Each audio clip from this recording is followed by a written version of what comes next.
17 বছর মন্ত্রীগিরি করি স্যান্ডেলটাও হলো যেতে পারে নাই, পালাই গেছে। এখন সামনে যারা মন্ত্রী আসবে তারাও এরকম পালা যেতে হবে যদি এরকম জুলুমি করে। যখন পুলিশে চাকরি করতাম, 18 বছর পুলিশে চাকরি করছি, ভালো লাগে নাই। আপনার চাকরি আপনি রাখেন কই, আমি চলে আসছি। কেন?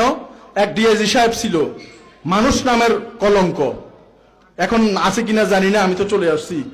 সে আমাকে বলে যে বেওয়ারিশ মানুষ বাসুক বা মরুক তোমার আর আমার কি। আমি কই, মেয়ে আপনি মানুষ নাকি? রাখেন মেয়ে আপনার চাকরি। 18 বছর 25 বছর চাকরি করলে সকল সুযোগ সুবিধা পাইতাম, ফেলাই দিয়ে চলে আসছি। তাই এখানে আজকে ওসি সাহেব বসছে না অনুষ্ঠানে, বসছে কিনা বলেন? ওইখানে সাইনবোর্ড একটা ব্যানার দেখানো, ওই কর্নার আমার হাত বরাবর, ওইখানে আমার ছবি আছে। তা আমার থেকে তো অনেক উপরে ছিল ওসি সাহেব আজকে জেনে বসা, ওনার ছবি কি এখানে উঠছে? উঠে নাই। আমি চাকরি ছেড়ে চলে আসছি, আমার ছবিটা এখানে উঠে গেছে। আর উনি চাকরিতে ভালো একটা জায়গায় বসে আছে, অথচ ওনার ছবিটা কিন্তু এখানে নাই। এই জন্য আপনি যদি আল্লাহর জন্য, মানুষের জন্য 10 কদম হাঁটেন, আপনার জন্য আল্লাহ 20 কদম পৌঁছে দিবে আপনাকে।